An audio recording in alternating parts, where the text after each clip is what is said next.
الحمد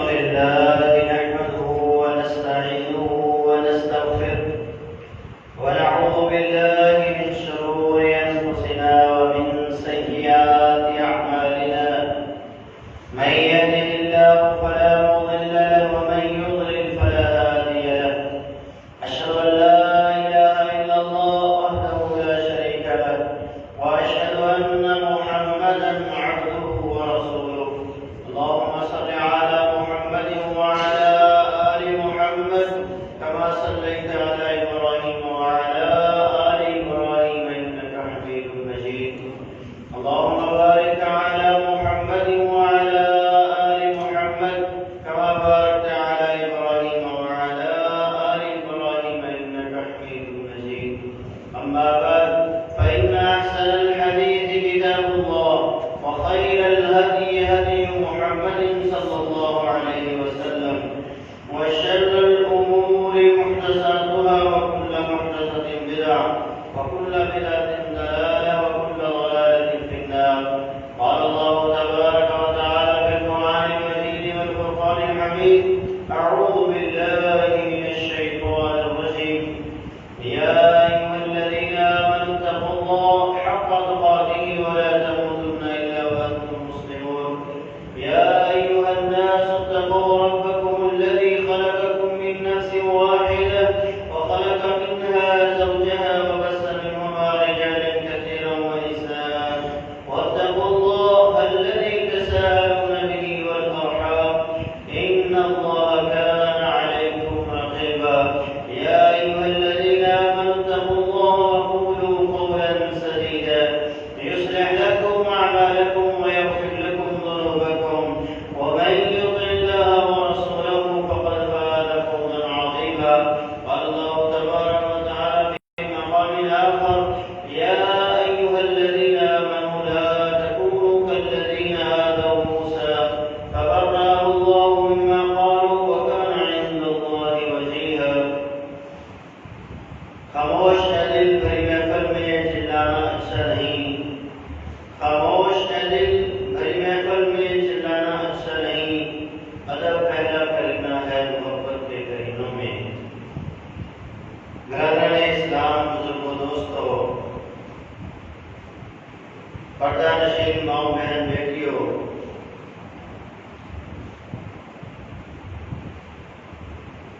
اس کائنات میں اس دنیا میں لوگ اسی کا ادب و احترام کرتے ہیں جس کو کسی قسم کا مقام و مرتبہ دیا گیا ہو جب ہم لوگوں کو ان کے مقام و مرتبے کے حوالے سے دیکھتے ہیں تو اس کائنات میں سب سے زیادہ مقام و مرتبے والی ہستی اگر کوئی ہے تو وہ محمد رسول اللہ صلی اللہ علیہ وسلم کی ہستی ہے جنہیں لوگ بھی مقام و مرتبہ دیتے ہیں اپنے بھی دیتے ہیں غیر بھی دیتے ہیں یہاں تک کہ اس کائنات کو پیدا کرنے والے نے جو مقام و مرتبہ جو عزت و احترام جو بزرگی اور جو شرف اللہ خالق و مالک نے آپ علیہ السلام کو عطا فرمایا اس مقام و مرتبے کو نہ تو کوئی پہنچ سکتا ہے اور نہ ہی آپ سے قبل کسی کو وہ عطا کیا گیا آپ کو وہ عزت وہ شان اور وہ مقام عطا فرمایا رب تعالیٰ نے فرمایا وَرَفَعْنَا لَكَ ذِكْرَكَ کہ ہم نے آپ کے ذکر کو بلند کر دیا تو نبی علیہ السلام اس آیت کے نزول کے بعد سیدنا جبریل سے پوچھتے ہیں وَرَفَعْنَا لَكَ ذِكْرَكَ سے کیا مراد ہے میرا ذکر کس قدر بلند ہوگا مجھے کس قدر عزت اور احترام اور مقام و مرتبے سے نوازا جائے گا تو سیدنا جبریل نے کہا اللہ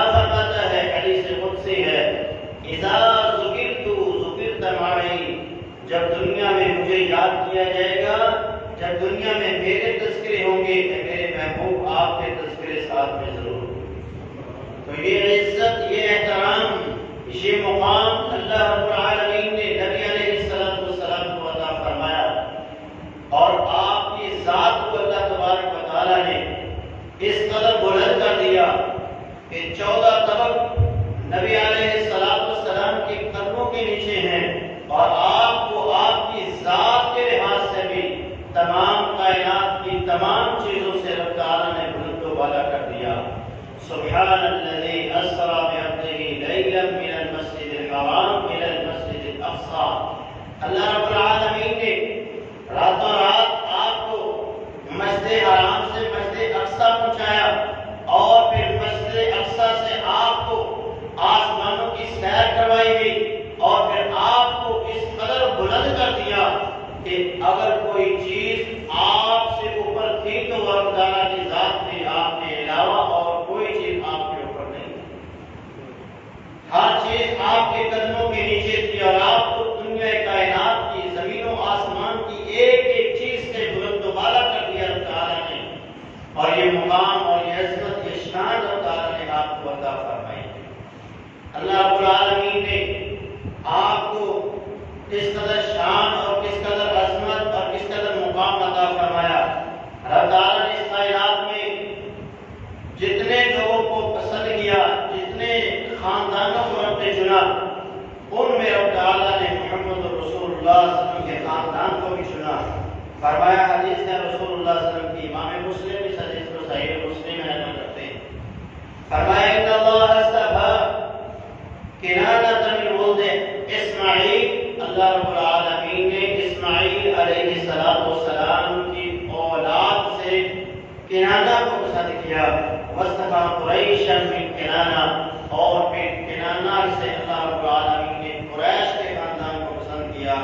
واصطفی من قریش بنی ہاشم، اور پھر بنو ہاشم کو قریش سے اللہ تعالیٰ نے چنا۔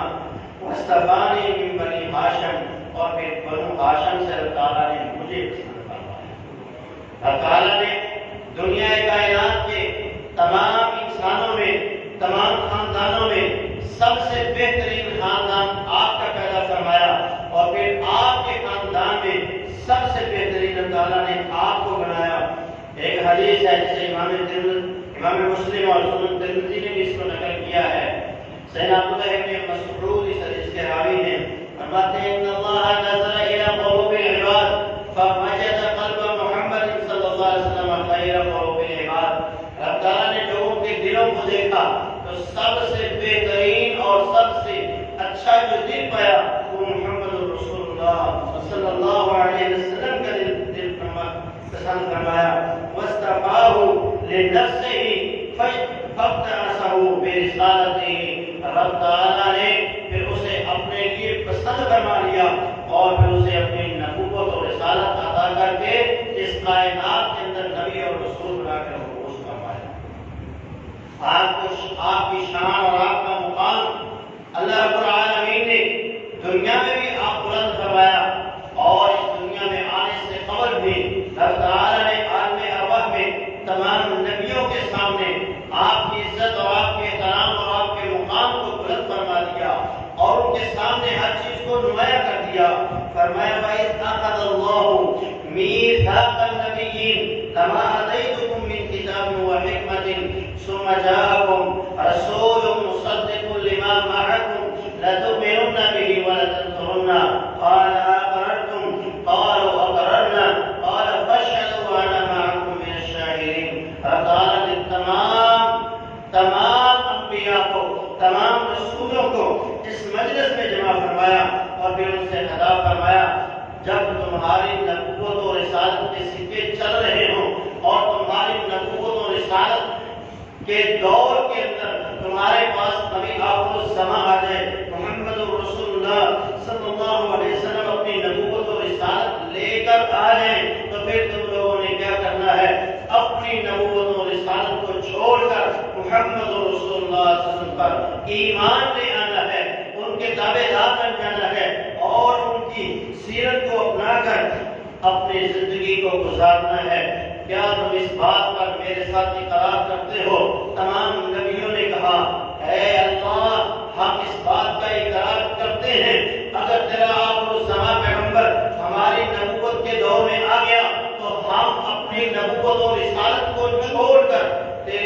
سن کے تیرے نبی کا کلمہ پڑھ کے تیرے نبی کے امتی ہونے کا شرف حاصل کریں۔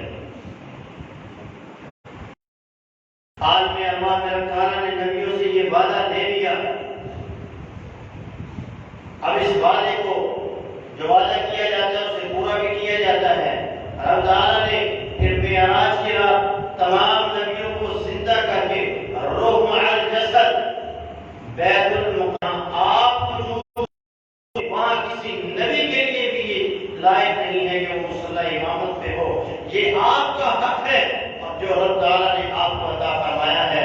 عالم ارواح میں جو وعدہ لیا گیا کہ جب محمد رسول اللہ موجود ہوں گے پھر تم لوگوں نے اپنی نبوت و رسالت اپنی امامت کا، یہ ادب ہے محمد رسول اللہ صلی اللہ علیہ وسلم کا، اور یہی ادب اللہ نے اہل ایمان کو سورہ حجرات میں سکھایا ہے۔ فرمایا یا ایھا الذین آمنوا لا تقدموا بین یدی اللہ ورسولہ واتقوا اللہ ان اللہ سمیع علیم۔ اے ایمان والو، اے ایمان والو، اللہ اور اس کے رسول سے آگے مت بڑھنا۔ واتقوا اللہ، اللہ سے ڈرتے رہو، اللہ سے ڈر جاؤ۔ ان اللہ سمیع علیم، یاد رکھو اللہ تمہارے اعمال سے باخبر بھی ہے، تمہاری باتوں کو وہ سن بھی رہا ہے، ہر عمل سے باخبر ہے۔ رسول اللہ صلی اللہ علیہ وسلم کی ذات سے، رسول اللہ صلی اللہ علیہ وسلم کی بات سے کسی چیز میں بھی کوئی بندہ آگے نہیں بڑھ سکتا۔ اگر کوئی بڑھنے کی کوشش کرے گا تو وہ رسول اللہ صلی اللہ علیہ وسلم کا ادب نہیں ہوگا، وہاں وہ رسول اللہ صلی اللہ علیہ وسلم کی بے ادبی کا ارتکاب کرے گا۔ سیدنا عبداللہ بن عمر رضی اللہ عنہ فرماتے ہیں میں ایک دفعہ اللہ کے رسول صلی اللہ علیہ وسلم کے ساتھ ایک سفر میں تھا کہ میری سواری بار بار رسول اللہ صلی اللہ علیہ وسلم کی سواری سے آگے بڑھ رہی تھی۔ میرے باپ نے جب یہ عمل دیکھا، میری سواری کو جب رسول اللہ کی سواری سے آگے بڑھتے ہوئے دیکھا، مجھے میرے باپ عمر بن خطاب نے مخاطب کر کے کہا یا عبداللہ بیعہو، اے عبداللہ اس سواری کو بیچ دو، یہ اس قابل نہیں ہے کہ یہ تمہارے پاس رہے، کیونکہ یہ سواری رسول اللہ صلی اللہ علیہ وسلم کی سواری سے آگے بڑھ رہی ہے۔ اللہ نے جو ادب سکھایا صحابہ نے وہ ادب کر کے دکھایا ہے۔ رسول اللہ صلی اللہ علیہ وسلم کی ذات کا ادب کس قدر رسول اللہ صلی اللہ علیہ وسلم کے صحابہ کیا کرتے تھے۔ اللہ نے یہ ادب سکھایا آپ کی موجودگی میں کوئی بندہ امامت نہیں کروا سکتا، یہ حق آپ کا ہے۔ جب آپ موجود ہوں گے کوئی بندہ آگے نہیں بڑھ سکتا۔ اللہ نے ارشاد فرمایا وَإِذَا كُنْتَ فِيهِمْ فَأَقَمْتَ لَهُمُ الصَّلَاةَ، اے میرے محبوب جب آپ ان میں موجود ہوں نماز آپ قائم کروائیں گے، ان کی امامت آپ کروائیں گے۔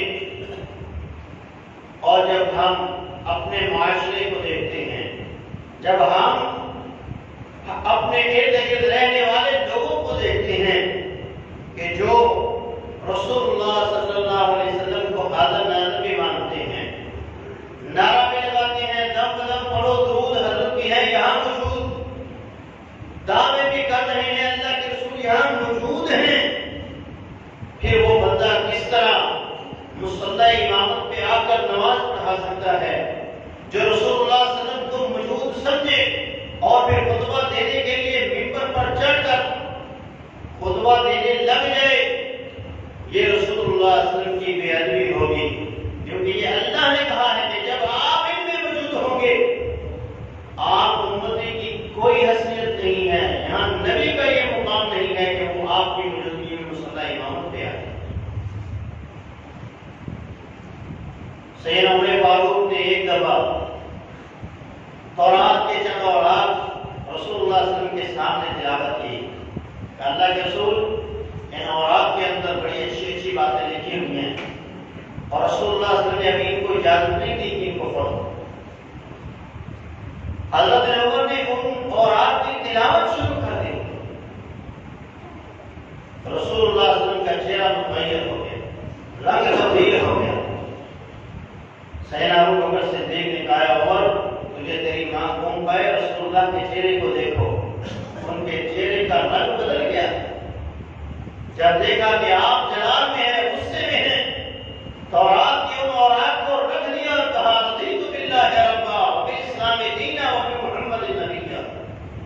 کہ میں اللہ کے رب ہونے پر راضی، دین اسلام کے اسلام ہونے پر راضی، اور رسول اللہ محمد رسول اللہ کے رسول ہونے پر راضی۔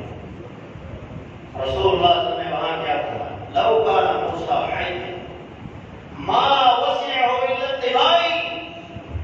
اور لوگوں تم تورات کی بات کرتے ہو، یہاں صاحب تورات موسیٰ زندہ ہو کے بھی آ جائے، ما وسعہ الا اتباعی، وہ بھی میری اتباع کے بغیر کامیاب نہیں ہو سکتا۔ یہ ادب ہے رسول اللہ صلی اللہ علیہ وسلم کا کہ جب آپ موجود ہوں گے پھر کوئی بندہ مسلح امامت میں نہیں آ سکتا، آپ سے آگے نہیں بڑھ سکتا، آپ سے مقدم نہیں ہو سکتا، آپ کی ذات کے لحاظ سے بھی، آپ کی بات کے لحاظ سے۔ پھر یاد رکھیے، کسی کی دل آزاری نہیں کرنا چاہتا، لیکن اپنے نبی سے محبت کرنے والوں کو جہنم کا ایندھن بنتے ہوئے بھی نہیں دے سکتے۔ جس نبی سے وہ محبت کرتے ہیں اس سے ہم بھی محبت کرتے ہیں، ان کا بھی وہی نبی، ہمارا بھی وہی نبی ہے۔ سمجھنے میں غلط فہمی ہو گئی، یا تو یہ عقیدہ باطل ہے کہ آپ ہر جگہ موجود ہیں، یا پھر اس مولوی کو یہ حق نہیں ہے کہ وہ آپ کو ہر جگہ حاضر و ناظر سمجھے، موجود سمجھے، اور پھر خود مسلح امامت میں آ جائے، خود خطاب کرنا شروع ہو جائے۔ اگر آپ ہر جگہ اللہ کے رسول کو موجود سمجھیں گے تو پھر آپ کو کئی ایک اور عقیدے چھوڑنے پڑیں۔ واقعہ معراج، ہم میں سے ہر بندہ جانتا ہے اللہ کے نبی صلی اللہ علیہ وسلم کو معراج کرائی گئی، زمینوں کی سیر کرائی گئی، آسمان کی سیر کرائی گئی، جنت کی سیر کرائی گئی، جہنم کے مناظر دکھائے گئے۔ ہم میں سے ہر بندہ اس پر ایمان رکھتا ہے کہ آپ نے روح الجسد حالت بیداری میں رات کے ایک حصے میں مکہ سے فلسطین اور فلسطین سے ساتواں آسمانوں کی سیر، جنت کی سیر، جہنم کا نظارہ، اللہ سے ہم کلام، واپس زمین پر رات کے ایک حصے۔ ہم میں سے ہر ایک بندہ اس واقعے پر ایمان رکھتا ہے اور یقین رکھتا ہے۔ اگر آپ ہر جگہ اللہ کے رسول کو موجود مانیں تو پھر آپ کا مکہ سے فلسطین جانا کیا معنی رکھتا ہے؟ جب آپ پہلے ہی مکہ میں موجود ہیں، آپ پہلے ہی فلسطین میں موجود ہیں، آپ پہلے ہی پہلے آسمان پہ، جنت میں، ہر جگہ موجود ہیں، تو پھر آپ کو معراج کرانے کا مقصد کیا ہے؟ ظاہر ہے یہ عقیدہ، یہ نظریہ باطل ہے۔ پھر اگر آپ علیہ السلام کو ہر جگہ حاضر ناظر مانتے ہیں، پھر آپ کو ہجرت کا بھی انکار کرنا پڑے گا۔ جب آپ پہلے ہی مدینہ میں موجود ہیں تو مکہ سے ہجرت کر کے مدینہ جانے کا کیا مقصد ہے؟ ظاہر ہے کہ یہ عقیدہ، یہ نظریہ بالکل باطل ہے۔ آپ ہر جگہ موجود نہیں ہیں۔ جب آپ مکہ میں تھے تو مدینہ میں نہیں تھے، جب آپ مکہ میں تھے تو اس وقت فلسطین میں نہیں تھے، جب مسجد حرام میں تھے تو بیت المقدس میں نہیں تھے۔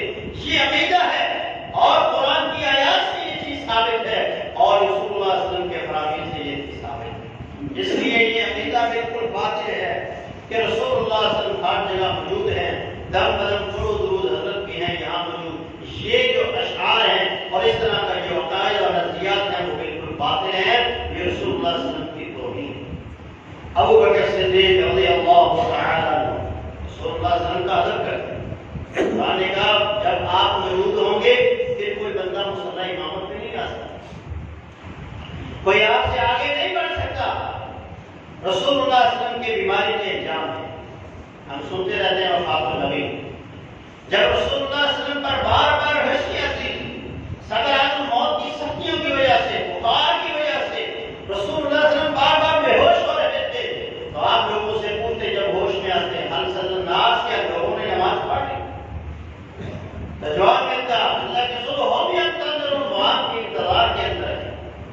تو رسول اللہ صلی اللہ علیہ وسلم نے جب سمجھا کہ اب میں مسجد نہیں جا سکتا، میری حالت یہ نہیں ہے کہ میں جا کے لوگوں کو نماز پڑھا سکوں، اس قدر بیماری کی شدت، تو رسول اللہ صلی اللہ علیہ وسلم نے فرمایا مرو ابا بکر فلیصلی بالناس، ابو بکر کو حکم دو کہ وہ لوگوں کو نماز پڑھیں۔ ابو بکر صدیق مصلی پہ نماز شروع کی ہے انہوں نے، پہلی رکعت ہے، ابھی قیام کی حالت میں ہے کہ رسول اللہ صلی اللہ علیہ وسلم کو افاقہ ہو گیا۔ رسول اللہ صلی اللہ علیہ وسلم دو آدمیوں کے سہارے مسجد میں آئے۔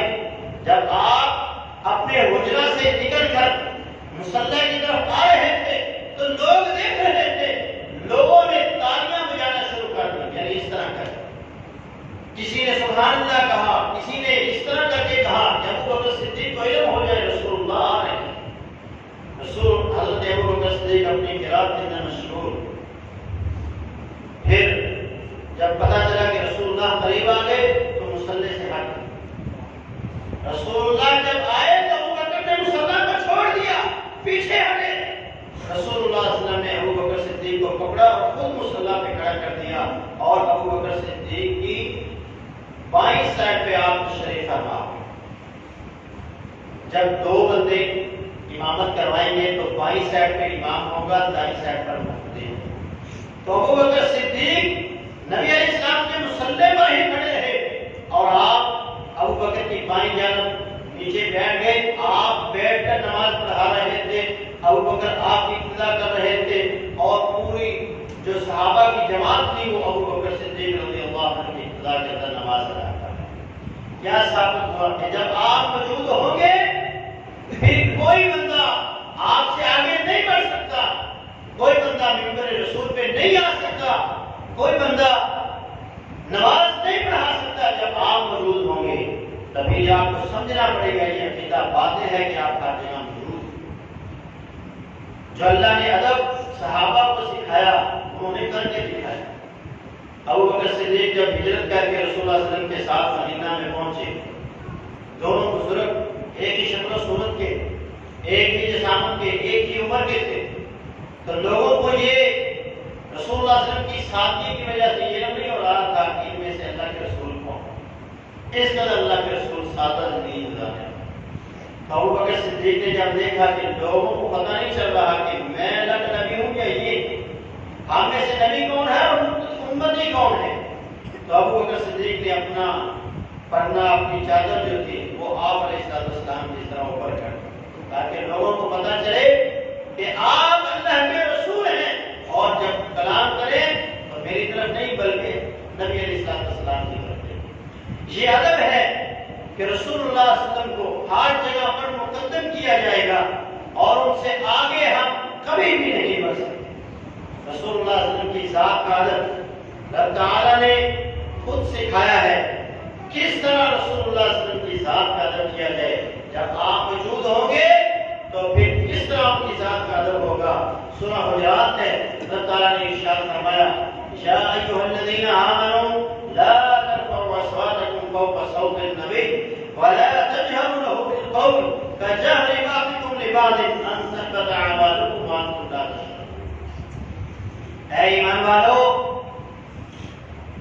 جب نبی موجود ہو، جب مجلس میں نبی موجود ہو، کلام کر رہے ہو، تمہاری آواز نبی کی آواز سے بلند نہیں ہونی چاہیے۔ جس طرح تم ایک دوسرے کا نام لے کر مخاطب کرتے ہو، اس طرح رسول اللہ صلی اللہ علیہ وسلم کا نام لے کر انہیں مخاطب نہیں کیا جائے گا۔ جب رسول اللہ صلی اللہ علیہ وسلم کو مخاطب کیا جائے گا تو ان کو رسول اللہ کہہ کر یا رسول اللہ، یا نبی اللہ، اس طرح ان کی صفات کے ساتھ ان کو مخاطب کیا جائے گا، اور ان کا نام لے کر انہیں مخاطب نہیں کیا جائے گا۔ فرمایا اگر ایسا ہوا کہ تمہاری آواز نبی کی آواز سے بلند ہو گئی، یا تم لوگوں نے نبی علیہ السلام کو ان کے نام سے مخاطب کرنے کی کوشش کی، تو یاد رکھو تمہارے عمل برباد ہو جائیں گے اور تمہیں پتہ بھی نہیں چلے۔ یہ ادب ہے رسول اللہ صلی اللہ علیہ وسلم کی ذات پر جو اللہ رب العالمین آپ علیہ السلام کی امت کو سکھا رہے ہیں۔ یہ آیت کب نازل ہوئی؟ نبی علیہ السلام کے پاس ایک قبیلہ آیا، اسلام قبول کیا اس نے۔ جب اسلام قبول کیا، اسلام قبول کرنے کے بعد انہوں نے کہا، اے اللہ کے رسول، آپ ہم میں سے ایک ہمارا امیر مقرر کریں۔ جو بندہ آپ ہمارا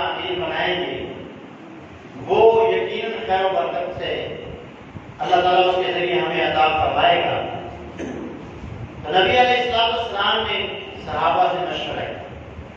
آپ کے دائیں سائیں ابو بکر صدیق، بائیں سائیں میں عمر فاروق بیٹھے ہوئے۔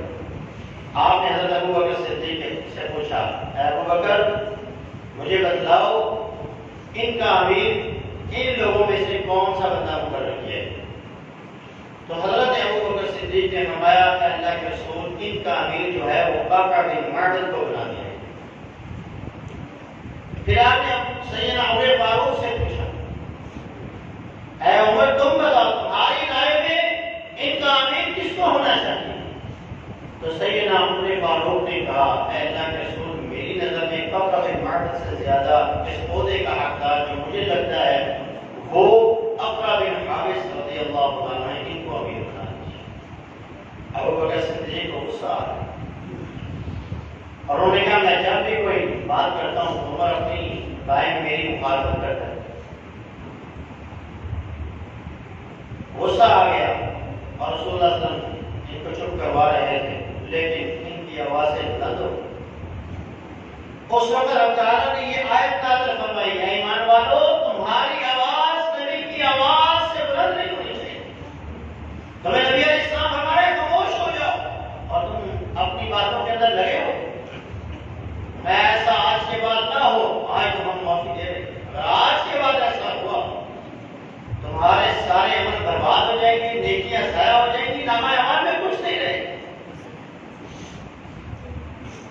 ابو بکر صدیق ہوتے ہوئے آئے کہ اللہ کے رسول جس ذات نے آپ کو حق کے ساتھ محفوظ کیا اس ذات کی قسم ہے مجھے ابو بکر آج کے بعد کبھی آپ کے سامنے اونچی آواز میں گفتگو نہیں کرے۔ عمر فاروق کی سیرت کو پھر پڑھے تو حیران ہو جاتا ہے انسان، کس قدر احترام، کس قدر ادب کیا رسول اللہ صلی اللہ علیہ وسلم۔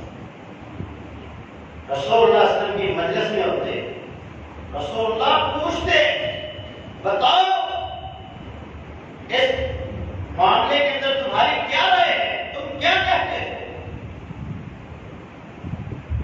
تو جب رائے پیش کی جاتی تو اس قدر ہلکی آواز میں پیش کی جاتی کہ نبی علیہ السلام کئی دفعہ پوچھتے عمر بتاؤ تم نے کیا کہا، مجھے تیری سمجھ نہیں آتی۔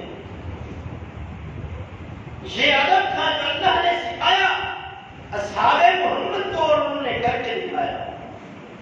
نبی علیہ السلام اس دنیا سے چلے گئے، آپ کی قبر مبارک مسجد نبوی میں، آپ کے حجرے میں، مسجد نبوی کے ساتھ آپ کے حجرہ میں، مسجد نبوی کا آپ تشریف لائے، اپنا دور خلافت ہے، امیر المومنین تھے اس وقت۔ دو بندوں کو دیکھا مسجد میں اونچی آواز میں گفتگو کر رہے ہیں۔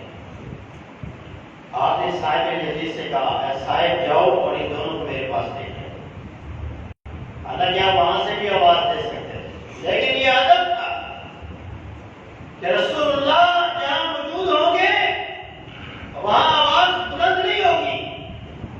تو آپ کا گھر صاف تھا، آپ قبر میں تھے، یہ ادب ہے رسول اللہ صلی اللہ علیہ وسلم کا کہ وہاں آواز بلند نہیں کی۔ آپ کی مسجد کا ادب کیا ہے کہ مسجد کے اندر بھی آواز بلند نہیں۔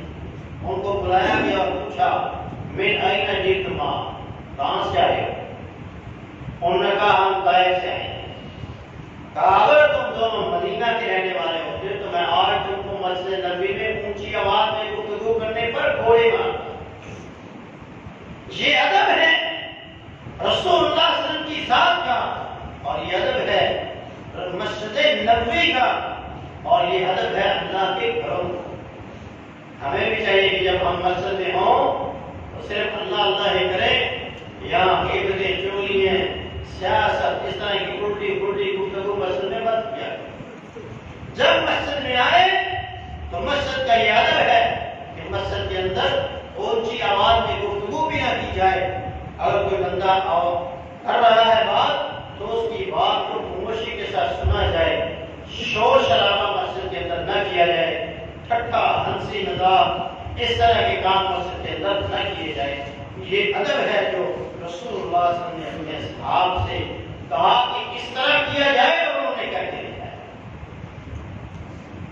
نبی علیہ السلام کی آواز سے آواز بلند نہیں ہو، اگر ایسا ہوا تو عمل برباد ہے۔ نبی اسلام کے ایک صحابی تھے ثابت بن قیس رضی اللہ عنہ، ان کی آواز قدرتی طور پہ بلند تھی۔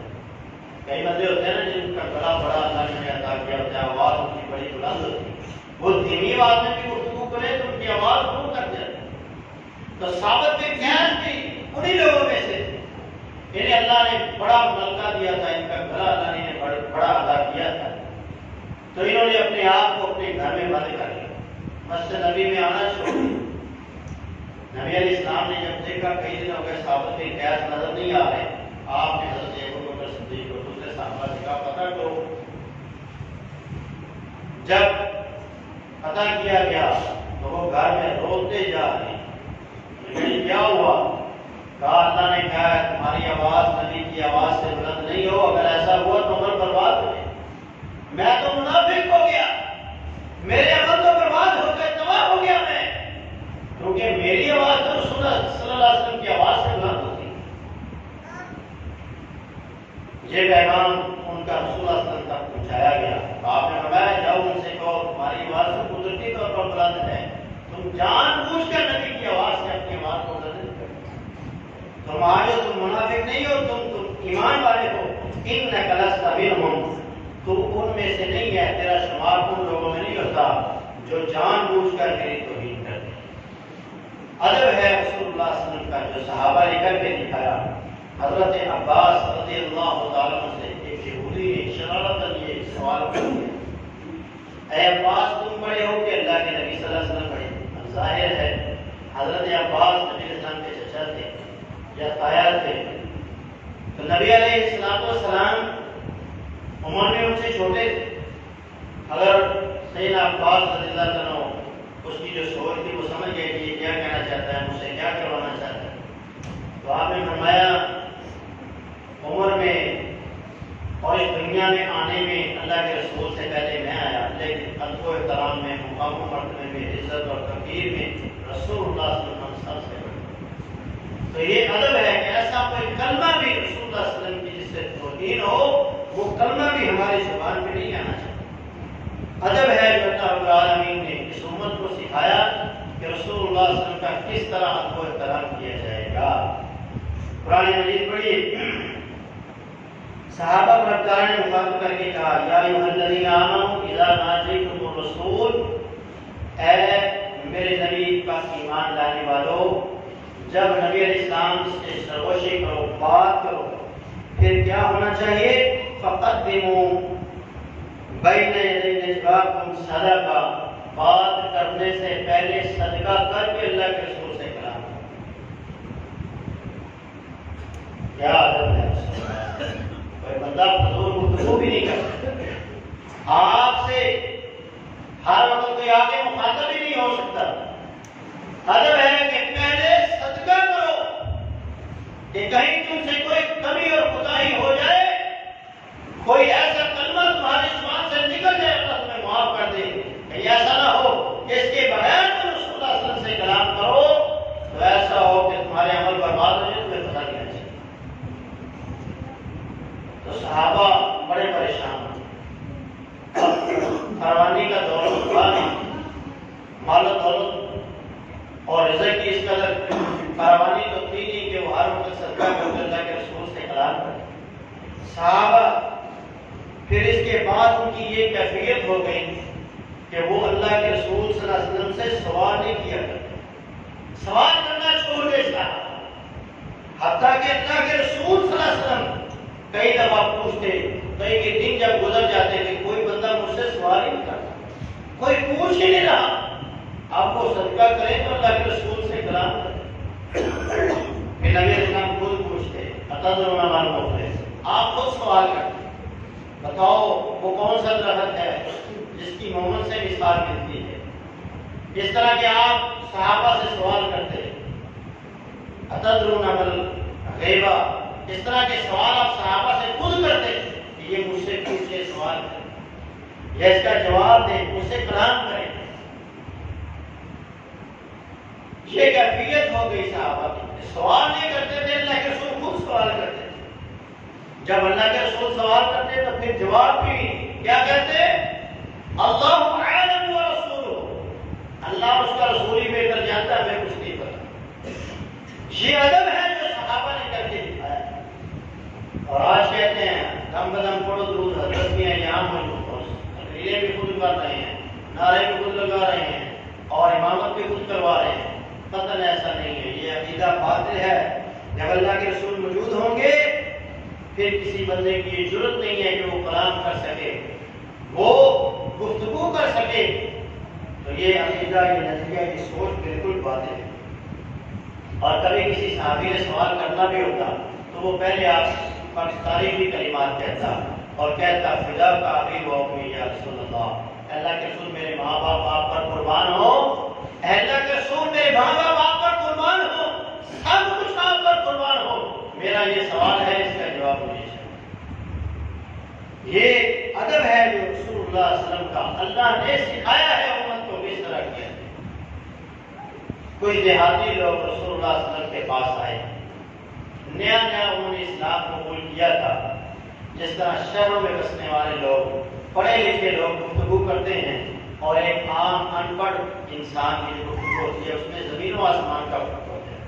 وہ ادب کے تقاضوں کو محفوظ خاطر رکھتا ہے، اور جو ان پڑھ ہوتا ہے، جو تعلیم جس نے حاصل نہیں کی ہوتی، اس کے پاس وہ الفاظ یا اس طرح کی گفتگو کرنے کا طریقہ نہیں ہوتا۔ اسی طرح یہ نئے نئے مسلمان تھے، اس طرح یہ اپنے علاقوں کے اندر ایک دوسرے کو مخاطب کرتے تھے، اسی طرح انہوں نے اللہ کے رسول صلی اللہ علیہ وسلم کو مخاطب کیا اور آتے ہی کہا اخرج علینا یا محمد صلی اللہ علیہ وسلم، اے محمد صلی اللہ علیہ وسلم باہر نکلیے، ہماری بات کو سنیے۔ اللہ نے قرآن مجید کی یہ آیت نازل فرمائی، ان الذین ینادونک من وراء الحجرات اکثرهم لا یعقلون، جو آپ کو حجروں کے پیچھے سے یا محمد کی صدائیں دے کر آواز دے رہے ہیں، ان میں اکثریت ایسی ہے جو جاہل ہے، بے وقوف ہیں، انہیں کوئی عقل نہیں۔ اور یہاں وہ کہتے ہیں ایسی یا محمد کہنا انہیں واقعہ سڑ گیا ہے۔ اب ذرا قرآن کی اس آیت کو، اس واقعے کو سنیں اور آپ خود فیصلہ کریں کہ یا محمد کہنا رسول اللہ صلی اللہ علیہ وسلم کی بے ادبی ہے یا یہ محبت ہے۔ جو اس میں گرامی لے کر آپ کو مخاطب نہیں کیا جا سکتا۔ پورا قرآن پڑھیں، پورا قرآن پڑھیں، آپ کو ایک دفعہ بھی یا محمد کا لفظ قرآن میں نظر نہیں آئے گا۔ یہ بے ادبی ہے رسول اللہ صلی اللہ علیہ وسلم کہ نام لے کر آپ کو مخاطب کیا جائے۔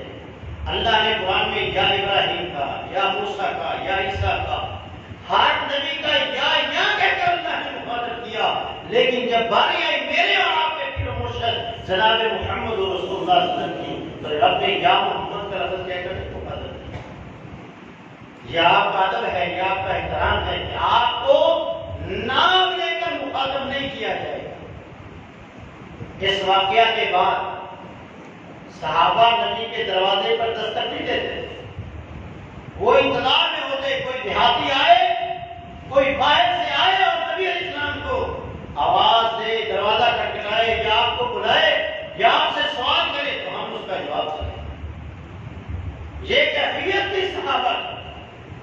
اور صحیح بخاری میں تو ہے کہ اللہ کے رسول صلی اللہ علیہ وسلم پر کوئی صحابی دستک نہیں دیتا تھا، اور اگر کسی کو بامر مجبوری دروازے پر دستک دینا بھی ہوتی تو وہ اپنے ناخن سے دستک دیتا تھا، دروازے ہاتھ سے نہیں پیٹتا تھا، کنڈی پکڑ کے نہیں کھڑکاتا تھا، جب کھڑکاتا تھا تو اپنے ناخن سے کھڑکاتا تھا تاکہ کہیں رسول اللہ صلی اللہ علیہ وسلم کی بے ادبی نہ ہو۔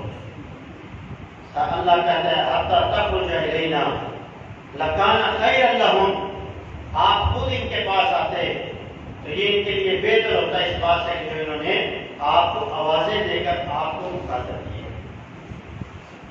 تو رسول اللہ صلی اللہ علیہ وسلم کی ذات کا ادب کہ جب آپ موجود ہوں گے تو پھر آپ کی موجودگی میں کوئی بندہ آپ سے آگے نہیں بڑھ سکتا، آپ سے پہلے کلام نہیں کر سکتا۔ جب آپ بات کر رہے ہوں گے تو کوئی آپ کی بات کو کاٹ نہیں سکتا۔ جب آپ موجود ہوں گے تو کوئی بندہ آپ کا نام لے کر آپ کو مخاطب نہیں کر سکتا۔ یہ جو عقیدہ ہے، یہ جو نظریہ ہے، یہ جو سوچ ہے کہ آپ ہر جگہ موجود ہیں، یہ عقیدہ باطل ہے، غلط ہے، کیونکہ آپ اللہ کے رسول صلی اللہ علیہ وسلم اس دنیا میں نہیں، اس جہان میں نہیں، آپ عالم برزخ میں ہیں، عالم قبر میں ہیں۔ یہ دنیا اور جہان ہے۔ اس سے پہلے ہم عالم ارواح میں تھے، جب عالم ارواح میں نہیں تھے تو عالم دنیا میں نہیں تھے، جب آپ علیہ السلام اس دنیا میں آئے تو اس وقت عالم ارواح میں نہیں تھے، جب اس دنیا سے آپ وفات پا کر اپنی قبر مبارک میں چلے گئے تو اب آپ اس دنیا میں نہیں ہیں، اور جب قیامت قائم ہوگی آپ اپنی قبر مبارک سے نکلیں گے تو پھر قبر سے آپ کا کوئی تعلق نہیں ہوگا۔ یاد رکھ لیجئے، جہاں آپ ہیں وہی آپ کا جہان ہے، اور قبر میں کسی بھی صاحب قبر کو دور سے نزدیک سے یا کہہ کر مخاطب نہیں کیا جا سکتا۔ اللہ کے رسول صلی اللہ علیہ وسلم کو آپ کی وفات کے بعد نام لے کر مخاطب کرنا یا آپ کی زندگی میں نام لے کر مخاطب کرنا قرآن و سنت کی روح سے یہ بے ادبی ہے، اور اس طرح کا کوئی کلمہ آپ ادا نہیں کر سکتے، اور نہ ہی آپ اپنی زبان میں اس طرح کا کوئی کلمہ لائیں گے۔ تو رسول اللہ صلی اللہ علیہ وسلم کی ذات کا ادب جب آپ موجود ہوں گے، اس وقت صحابہ نے کیا، اب آپ اس کائنات میں موجود نہیں ہیں، تو اب آپ کی ایک ایک فرمان کا، آپ کی ایک ایک بات کا، آپ علیہ السلام کے نام نامی اس میں گرامی محمد احمد اس طرح جتنے بھی نام صلی اللہ علیہ وسلم ان سب کا ادب کیا جائے گا۔ آپ کے نام کا ادب یہ ہوگا کہ جب آپ کا نام نامی آئے تو آپ کا درود پڑھا جائے، اور آپ کی بات کا ادب یہ ہے کہ دنیا ساری ایک طرف ہو جائے، آپ کی حدیث کو، آپ کی بات کو ترجیح دی جائے گی۔ یہی رسول اللہ صلی اللہ علیہ وسلم سے حقیقی معنوں میں محبت ہے، یہی رسول اللہ صلی اللہ علیہ وسلم کا ادب ہے۔ اللہ تعالیٰ ہمیں حقیقی معنوں میں رسول اللہ صلی اللہ علیہ وسلم کا ادب کرے۔